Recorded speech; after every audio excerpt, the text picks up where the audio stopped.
Welcome to SwitchCorner, my name is Alex. Today we're going to be taking a look at Fall Guys on the Nintendo Switch. It's finally not only hit the console, a long overdue release, but also it's gone free to play. I think that is a perfect fit for its unique spin on the Battle Royale formula. So with that luck, hit subscribe, join us here on SwitchCorner for reviews and deals near daily, and let's get started.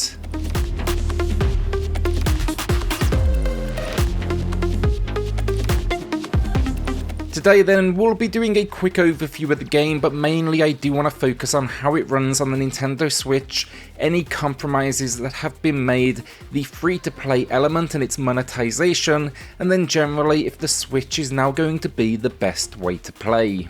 So Fall Guys then, it's a Battle Royale experience which offers modes for up to 60 players at any one time. Now classic Fall Guys, it's every guy for themselves, but we also see the inclusion of team-based play and duos where you'll basically need to survive together. Each game it asks you to essentially not be in a predetermined elimination count.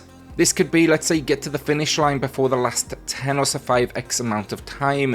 The controls are simple as they should be: a jump button, the ability to dive, you can grab your opponent if you want to get sneaky, or even grab objects, think ledges, and pull yourself up. That is really about it outside of the movement that you obviously need. Each game then it's introduced with a quick tutorial screen as you load in, breaking down that game's rules. Controls wise then as well, you can set grabs to be automatic in the options menu, which is definitely a nice option for those that maybe don't game all that often. I played this originally on the PlayStation, I was addicted, but it's fun to revisit and for me now restart a character. Now others, they'll no doubt want their unlocks carrying over from the years of gameplay they have, so I'm happy to say it's not only packing in cross-play, but cross-progression as well, should you want to do that. The game's reward system goes like this: you get that number 1 spot in a show as they are called, and yeah, it's going to award you with a crown. This crown and kudos, which is the in-game, let's say, currency, it can be used in a store to purchase a huge amount of cosmetics, including, think, spins on other franchises. You'll even get unlocks as you do start to level up.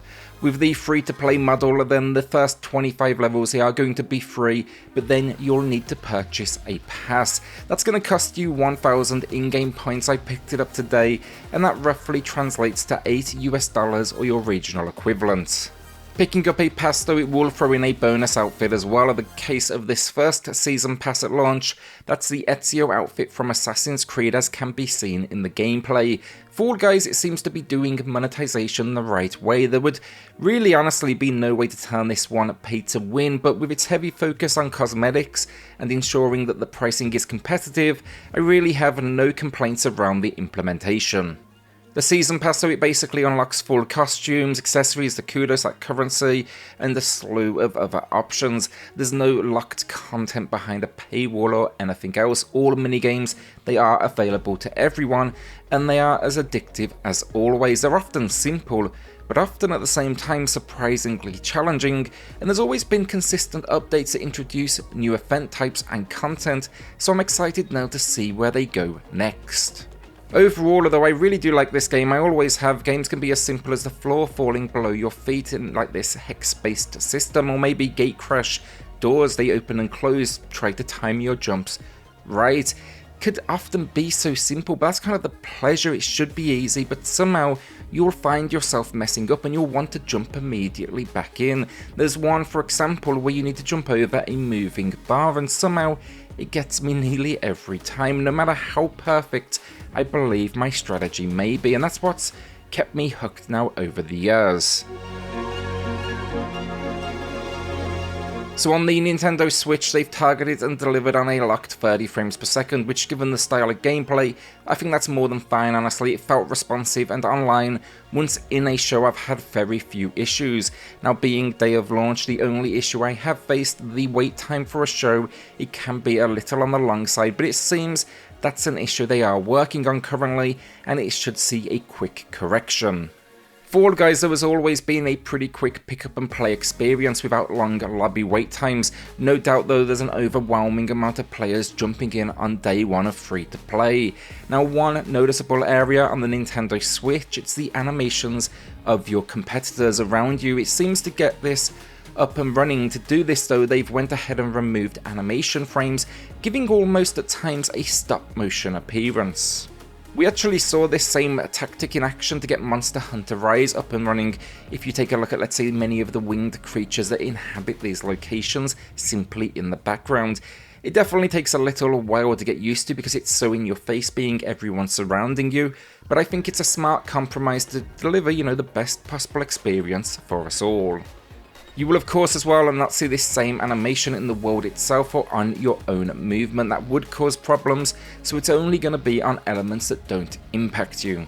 It's worth noting then this is indeed free to play, meaning no Nintendo Online membership required, and that falls in line with experiences before it such as Apex Legends and Fortnite. Outside of that then, docked, it runs great. Handheld though, exact same experience, and that's what I was most excited for.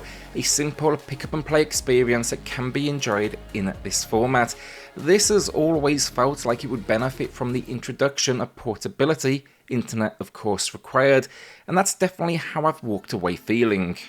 It just refreshes the experience. It feels like an exciting new way to play the game, and its overall simplicity here just makes it work so well. The performance then, it remains the same in Handheld, which is exactly what we want to see.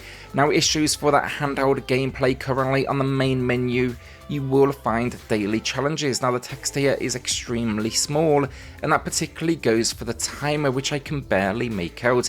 This obviously gives you the window for completion. Hopefully in the future some UI options for the smaller screen would be incredibly beneficial. I'd love to see it, but outside of that, no other issues from me. Finally then, as I mentioned, this is crossplay, but that is of course optional as well. If you jump into the options menu, you will see the ability to select either crossplay or not. The preset is suggesting this will be best for everyone. You're going to find games much quicker. I would strongly recommend it, but the option is there should you want to take it. Graphics and audio then, just quickly, I think it looks good, and naturally we get a resolution drop and the animation cuts definitely give it a different look at times, but overall I think it's a good port. The image is nice and sharp, docked and handheld. Environments still look good, and honestly, just as a game, Fall Guys, it plays into the Nintendo Switch's strengths. It's kind of low detail, cartoonish, but it definitely kind of, I don't know, it's definitely that sort of look that works very well on the system. Overall as well, I think it's just got a really charming design. The cosmetics are consistently fun, and the simple movements like the elimination screen, it embraces the game's sense of humour. May look almost slapstick as well, but it's never in the frustrating sense. The controls are always tight, but the graphics, the animations, they know when to kind of give you that sloppy fall animation. The audio then, the Fall Guys theme song, which is incredibly catchy, and a few audio effects for collisions, reactions, and that basically wraps it all up. Overall, Fall Guys is a very entertaining battle royale that I would consider accessible to anyone. There's a simple learning curve that no matter your experience, you should feel pretty good to go quickly. Even if you make it to the final round, it would be rare as well if these games would last any more than, let's say, 15 minutes. And then the variety, it's just got kind of something for everyone. There's honestly games I'm not a huge fan of myself, but that's just outweighed by those that I do enjoy, and I never feel disappointed to see one pop on screen. Then the Switch port, the animation change will take a little while to get used to, but it in no way impacts the world or the animations of your character and that around you. Throw in then handheld play, though it requires a few UI tweaks honestly at this point to really fit, and yeah, as I suspected, it's going to be my new favourite way to play. This is also then thanks to the locked 30 frames per second. With all of that said, I am actually going to attach a score today, as I was there day one on PlayStation, so I feel confident in giving this game a recommendation. Plus, honestly, look, the most it's going to cost you is some internet bandwidth to download it. You know, it is, after all, free to play.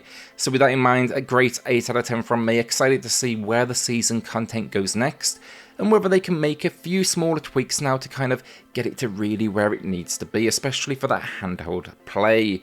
Will you be picking this one up then, or is Fall Guys in 2022 just maybe a little late for you?